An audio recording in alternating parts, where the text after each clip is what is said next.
সংসার যতই বলি আমরা সকাল থেকে উঠে কিছু করব না সারা রাত সব কিছু গুছিয়ে রাখলেও তারপরে সকালে উঠে এক গাদা কাজ প্রতিদিন যেটা করা হয় সেটাই করা শুরু করেছি। হ্যালো এভরিওয়ান, আসসালামু আলাইকুম।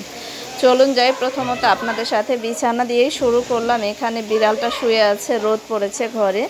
যাই হোক, ঘরের সব কিছু এখন আস্তে আস্তে করে আমি গুছিয়ে অনেক কাজ নিয়েছি, এখন বাকি কাজ হচ্ছে এখন এগুলো গুছিয়ে তারপরে হচ্ছে আমি রান্নার কাজে রান্নাও করতেছি, এই সাইড দিয়ে কাপড়ও ধোয়া হইতেছে, এই সাইড দিয়ে আবার সব কাজই করা হইতেছে। মেয়েরা যেহেতু আমরা এক হাতে সব কাজ সামলাতে হয়, তো আশা করি সবাই বুঝতে পারছেন যে আসলে মেয়েদের এক হাতে অনেক কাজ করতে হয়। ছেলের পড়ার টেবিলের অবস্থা নাজেহাল।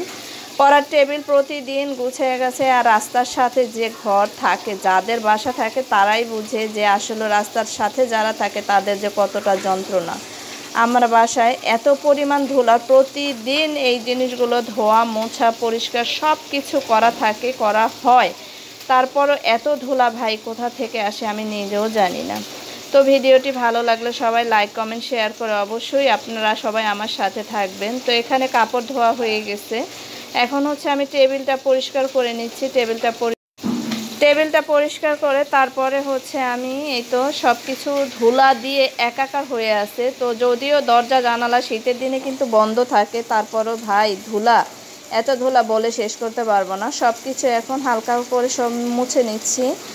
আর এখানে রোদ বাহিরে চলে যাইতেছে, বাহিরে কাপড়গুলো দিয়ে আমাকে শুকাইয়ে আনতে হবে। এখন হচ্ছে আমি সব কিছু মোছামুছি প্রায় অলমোস্ট শেষ করলাম। তারপরে আমার এই চিলেকোঠায় যা আছে সেটাই আমি আমার পরিষ্কার করে প্রতিদিনই করা লাগে।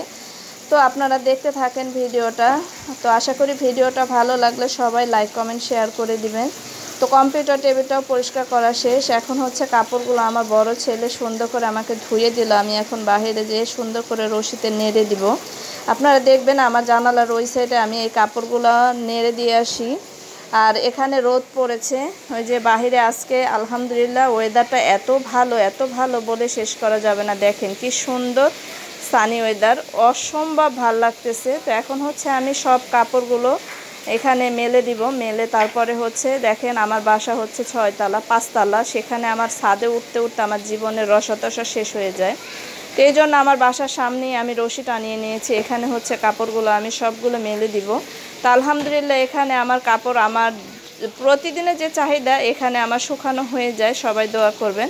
আমি হচ্ছে ব্যাক পেনের মানুষ, আমার সিঁড়ি বা ডাক্তার টোটালি নিষেধ করে দিয়েছে। তো যাই হোক, আমি কাপড়গুলো সবগুলোই সুন্দর করে রশিতে মেলে দিয়েছি। তো তারপরে আপনাদের সাথে যতটুকু পারি শেয়ার করি। তো ভিডিওটি অবশ্যই ভালো লাগলে লাইক কমেন্ট শেয়ার করে দেবেন, সবার কাছে অনুরোধ রইল।